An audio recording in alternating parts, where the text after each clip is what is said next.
born predators, programmed to stalk and hunt. And you know what? They're also a prey species. And that means that the hunter can be the hunted. It's not their path to survival to show pain or any kind of weakness. It's our job, your veterinarian, and the cat parents, to keep an eye out and watch, because things can happen slowly and they can be a big problem because just innately cats don't want us to know. You'd think, well, hey, we love them and we care for them, and why wouldn't they want us to know that it's time to get them medical attention? It just isn't their nature. In case we haven't met, I'm Dr. Jeff Nickel. I'm a veterinarian with many years of experience in general medicine that includes dentistry and endocrinology. That's the issues of hormone imbalances and problems like that. And I'm going to bring those into the discussion here in just a minute. But I wanted to talk tonight about how we can keep our cats alive and well.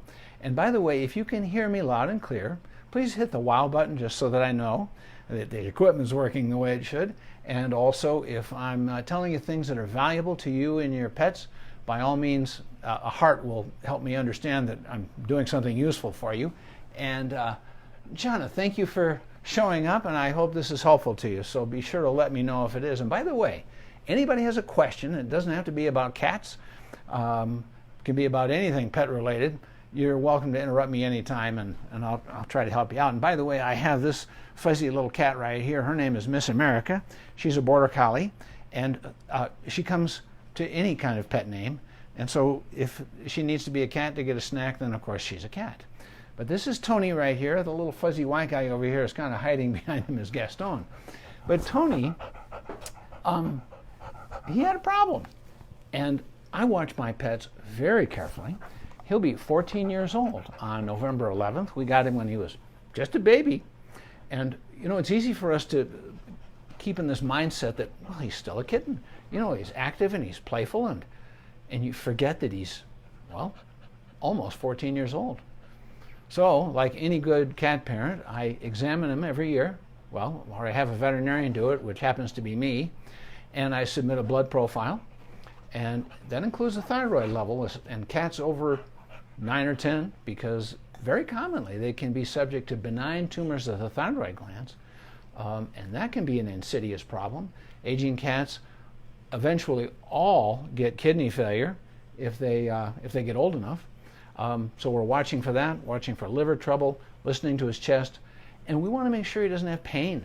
Cats really hide their pain well, because again, in the wild, where they are, you know, they're domestic pets and they belong with us, but they still carry all those wild survival instincts, and part of that is not looking vulnerable.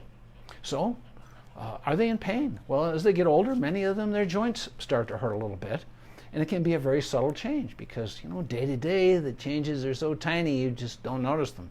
So here I'm doing our annual lab profiles on Tony T here, and about 6 months ago, his thyroid screen was starting to bump over the normal range. Well, these benign thyroid tumors in cats, they can certainly sneak up on us, and they can cause kidney trouble, heart damage. They can cause them to lose weight in the face of a growing appetite. Well, his heart rate was fine, his weight was holding steady, his appetite was good, but his thyroid level was a little high. So I put him on a medication called methimazole to help control that so it wouldn't do any damage. Ultimately, if his thyroids get big enough, we'll treat him with radioactive iodine and get that under control. Well, you know, this medication, like all medications, can have side effects. He was starting to feel just a little bit sluggish. Well, I was watching him carefully and measuring his parameters, and I felt we were doing okay. And I was out of town just a few weeks ago in Kansas City. That's out of town because I live in Albuquerque. So anyway, I was in Kansas City, and I was giving a presentation at a veterinary conference on urinary symptoms in dogs and how that can relate to physical bladder problems, including incontinence, all that stuff. Well, I got a text from our adult son, Jake, who was looking after our pets while we were gone, and sent me a picture of Tony. And Tony had this bump on his lower lip. Well, you can see it's not there anymore. And just wanted me to tell him if this was something that was a problem. Well, I studied that carefully, and I said, you know, Jake, let's get him looked at. Not going to gamble. So he took Tony over to the Veterinary Emergency and Specialty Center here in Albuquerque, where I see my behavior cases, where I practice. And an excellent young emergency doctor there, Dr. Whitney Jones, had a look at Tony for us. And she felt that this was either an insect sting, because it came up quickly, or it could be an abscess, an infection. Well, she and I talked on the phone. Excellent doctor, very thorough. And she went ahead and gave Tony an injection of an antibiotic and sent him home with an oral liquid that I was able to put on his food called Clavamox, something that's been around for a number of years. I've used it many times in my general practice cases. And I got home about a day or two later, and in the space of 3 or 4 days after the antibiotic was started, he was feeling a lot better. The swelling on his lip was significantly smaller, and I noticed that he was more active. And I thought, well, gee, you know, he hadn't changed much, but with that antibiotic, he was clearly a more playful cat and eating better than he had been, which told me that, you know, something was smoldering under the surface, and it was just so subtle that even my careful observations just hadn't brought it to light yet. So I called my colleague, Dr. Chris Bannon, and she's a board-certified veterinary dental specialist. And I said, Chris, I call her Chris because that's her name. And I said, Chris, I'd like you to have a look at my cat, Tony. So we brought Tony in there, and let me just show you what they do over there. I mean, this is high-level stuff. They give every pet they treat a folder with photographs of the X-rays, and in Tony's case, X-rays and a CT scan, and photographs of the teeth that were a problem before and a photograph after they were treated. So there's a picture of Tony. Our younger son Frank said, looks like a school photo to me. And so anyway, we had Dr. Bannon to completely evaluate this little guy. Oh, Cindy, thank you for coming. And Ann, thank you for your good wishes on Tony. He's feeling a lot better. So we took him down there. I took him, it was about 2.5 weeks ago now. And let me show you some of the X-rays. As a matter of fact, Carolyn, do you have like a pen? I was going to make a note and circle a couple of these things because they're so telling on what's going on with Tony. Carolyn will get a pen here. But I'm going to show you right now just a photograph that was taken of Tony's teeth. And you see that brown junk over here on this tooth? It's an accumulation of tartar. It's kind of thick towards the gums. And I had noticed that, and I had been planning on cleaning his teeth myself. But when he had this problem in his lower jaw, on the lip there, I knew that we had a bigger problem. Thank you very much. So, let me show you what we've got here. Excuse me, Tony T. This might be very clear to most anybody, but only high-quality X-rays are going to show this kind of stuff. Take a look at this.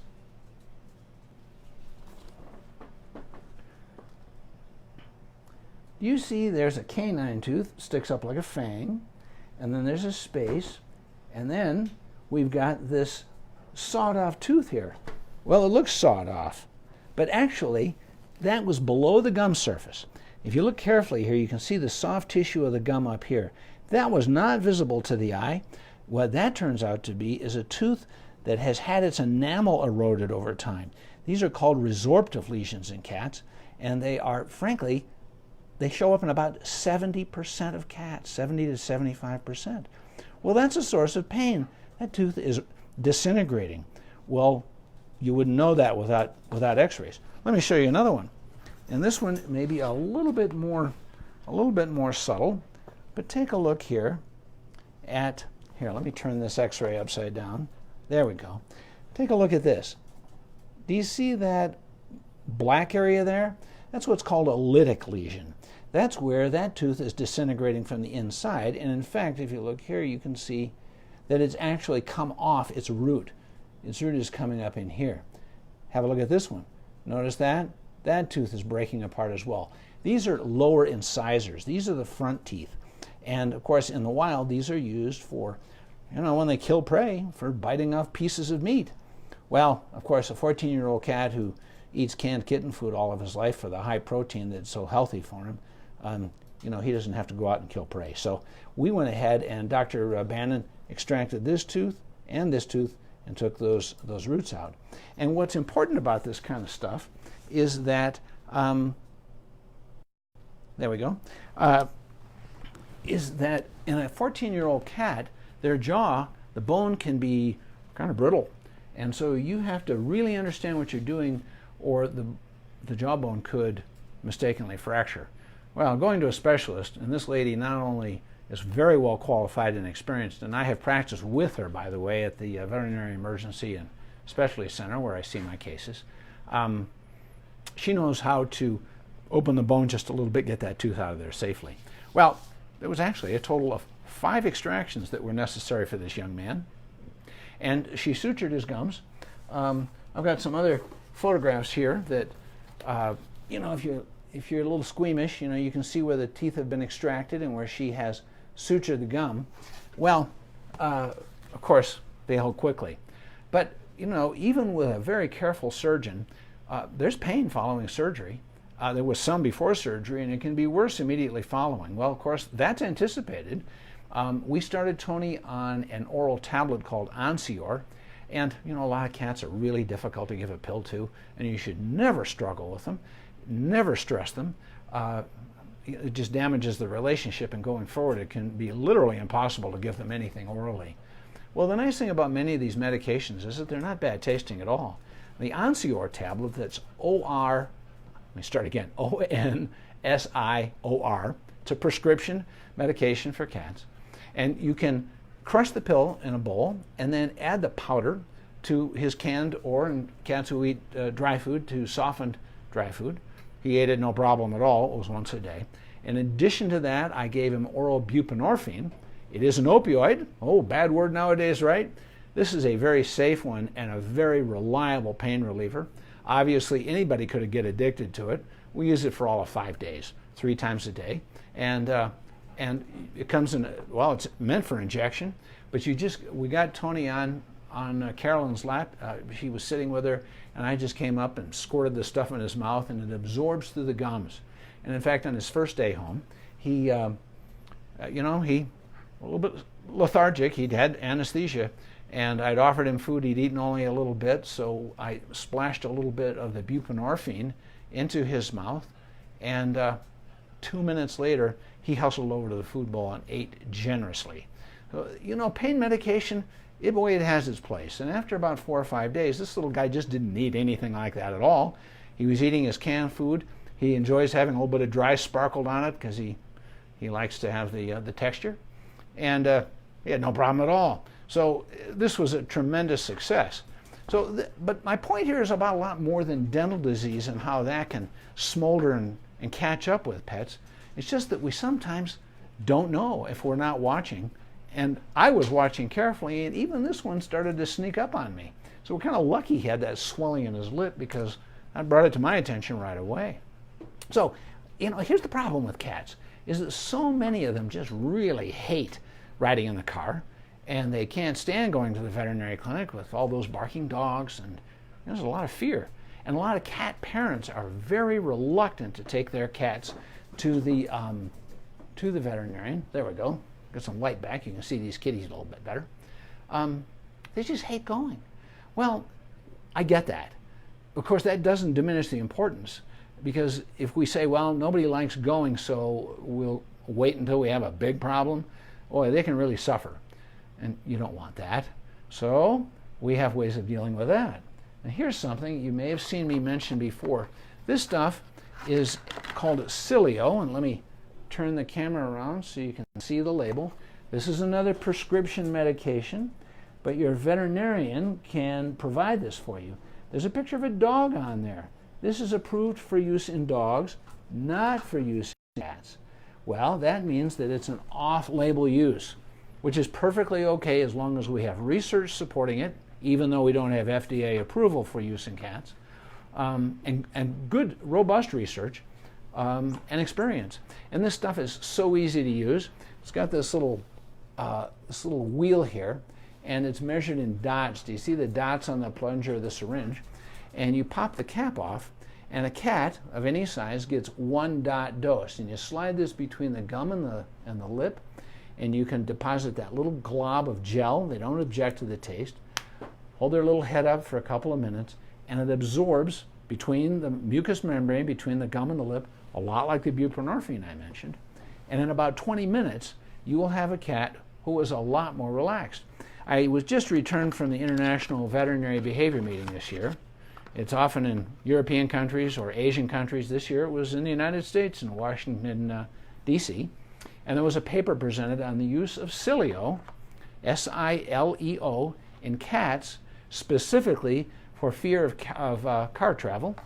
And there were videos, and it was very carefully quantified in terms of not only the cat's escape attempts, but their other body signal indicators of stress. And we have found that they are much calmer. Their heart rates stay much more normal. There's, by the way, another treatment called gabapentin, and it comes in a capsule, and you open the capsule and you can sprinkle it on a cat's food, and a couple hours after that, they can be much calmer as well. The only thing with gabapentin is their heart rate gets a little bit lower. Shouldn't be a problem. So you could use either gabapentin or Sileo. And again, all of these are prescription medications, and your veterinarian can dispense them or prescribe them out of a pharmacy.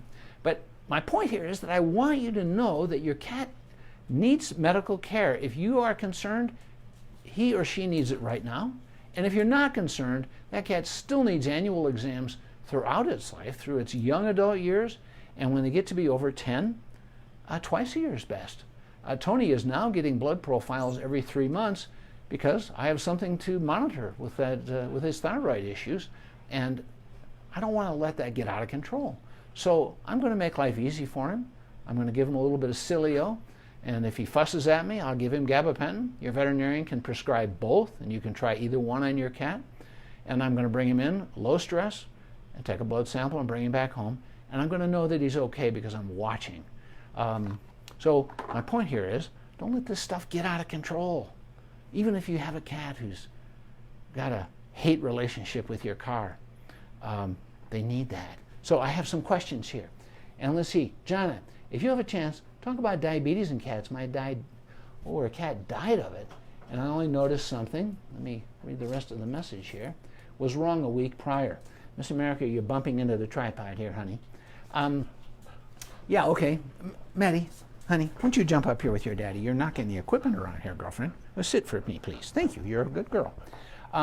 Yeah, I'm glad you brought this up. You know, when I graduated from veterinary school, it's been a little while, it was 1974, we were taught about feline diabetes. Well, they told us that, you know, here's what you do, here are the insulin dosages and the types of insulin, but so little was known about it that the outlook wasn't particularly good. And the reason for that was that there were so few cases of it. Well, now it's all over the place. All general practicing veterinarians see cats with diabetes often. Well, one of the biggest problems is these dry diets. And of course, we give it as treats. Carolyn's tossing a little bit of dry food on the table here to keep these cats on the table for your entertainment. But their primary diet is a high protein diet, and these darn dry foods are high carbohydrate. They have to be. They have to have a lot of starch in them because they're like biscuits. They're baked and they have to stick together. But canned food is going to be much higher in protein, which mimics their natural diet, which of course is other creatures that they kill and eat, and they do best. So a lean cat, healthy weight, well-muscled, athletic, enjoying being active and being a cat, much, much lower risk of diabetes. Well, your cat can get diabetes regardless. It's possible. It's just much more prone to occur in the overweight ones who are more likely fed dry diets. But if you have a cat with diabetes, you may notice excessive water consumption. And, you know, yeah, if you're watching carefully, but you can miss that, even a careful cat parent who's paying good attention. But I'll tell you something that can be more easily noticed, and that is that they're leaving a lot more fluid in the litter pan when they urinate. Cats, you know, when they soak the litter, it's not that much, but when you get these big soaked areas more often, that cat's passing a lot of urine and is clearly compensating for that fluid loss by drinking more than normal. But what you may notice is the urination in the litter pan. They can be losing weight. You might say, well, this cat was pretty good, in good flesh, might even have been overweight. This cat's losing weight. Bad sign. Can be a signal of diabetes and a lot of other things, including kidney failure, and the list is frankly long. But weight loss, excessive urination, lethargy, just less active, which again with cats can be an insidious change that you don't necessarily notice. So appetite and the volume of urine. And if we catch those early, nowadays there are so many of them that there's a lot of research and a lot of experience, and cats typically do every bit as well as dogs with diabetes. We generally have very good success with them. But like most things, if you don't catch it early, your chances of doing well are just not as good. Let's see, was there another question here? John ahead. Just don't want other people to go through that. Boy, you know, I get that. It's just one of those things that, boy, we love our pets. And, you know, we're all very emotional creatures. All of our choices and decisions on our lives and for the lives of those who depend on us, well, they're emotion driven, aren't they? I mean, heck, if you didn't love pets, you wouldn't bother having them in your house. You know, as much fun as they are, and as great their entertainment and the love and you know, they never leave us. If we make mistakes, they always forgive. I mean, there's nothing like cats and dogs in your life. But there's work too, right? And there's some expense. And good, careful veterinary medicine, boy, it isn't as cheap as it used to be. When I was first in practice, I was a very small veterinarian. You know, the bills weren't that high, and I tell people sometimes they say, hey, why is it so darn expensive? It didn't used to be. Well, I'll tell you why. It's because we have a lot more modern medicine to offer. Being a thorough veterinarian, just like being a thorough physician, there's so much more that we can do diagnostically to find problems, including things we don't necessarily suspect. And that happens with these routine annual exams and annual lab profiles.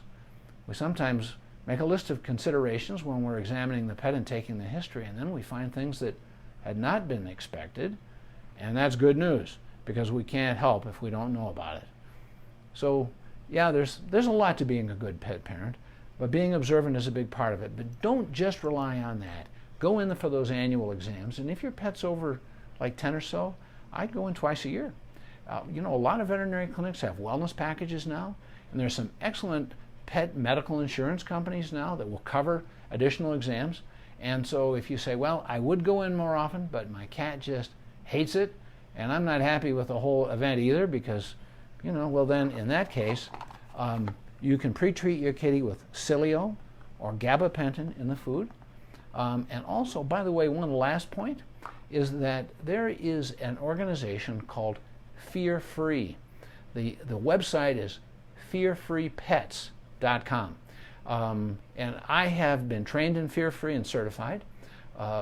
It's a wonderful thing for all veterinarians and their staffs because it teaches how to manage cats and dogs without triggering stress and fear, without a struggle, without restraint. And, you know, with many of them, it's just how we approach them and how we interact with them that they don't get scared. But in other cases, medications can make the difference. And you know, if you're a person or you know somebody who has a real phobia of flying on an airplane, and their doctor prescribes Xanax for them to take before they go, and they feel much better, well, what in the world's wrong with that? You know, life is short. Let's not be miserable. And so, yes, we can make it easier for pets to get through the whole experience without stress, and that pet get careful preventative medicine, and you don't have to go through the pain of losing a pet that could have had more years left in it, because you did get that little kitty cat or that dog checked out, and we didn't have to, you know, find out about the problem before it was too late to really help. So that's my sermon for the night. Thank you for tuning in. Any other questions, anytime, you can post them on my Facebook page. And by the way, every week I put this Facebook live on my Facebook page. It stays there permanently. But I also send it out every Tuesday morning along with my weekly media blog, which appears in the Albuquerque Journal the week prior. Every Tuesday morning you can get these in your email box. You don't have to go to Facebook if you don't want to. You just have to subscribe to my website, which is no charge. And my website, by the way, is drjeffnicol.com, drjeffnicol.com. And when you do subscribe, No cost. I'll send you free my at-home pet first aid and CPR guide. I'd suggest you print those out and keep it handy, just in case. And you can get this information every week, and I hope it's helpful. And by the way, if there are other subjects that you think are valuable that you'd like me to cover, you can always bring them up, like Jana did during this Facebook Live on a different subject. That's always welcome. But you can also send me a message on Facebook and say, hey, how about doing a Facebook Live on one different issue or another of cats and dogs? Next week, we're going to do our Facebook Live on Wednesday evening, 6 p.m. Mountain Time, and we're going to do it on dogs. I just haven't decided what we're going to do it on. But we'll have this dog, this Border Collie, Miss America, starring in next week's Facebook Live. And Tony T. and Gaston will be here as a cameo appearance. And I expect everybody to be feeling well, and myself too, and I hope you have a great week. And thanks for showing up.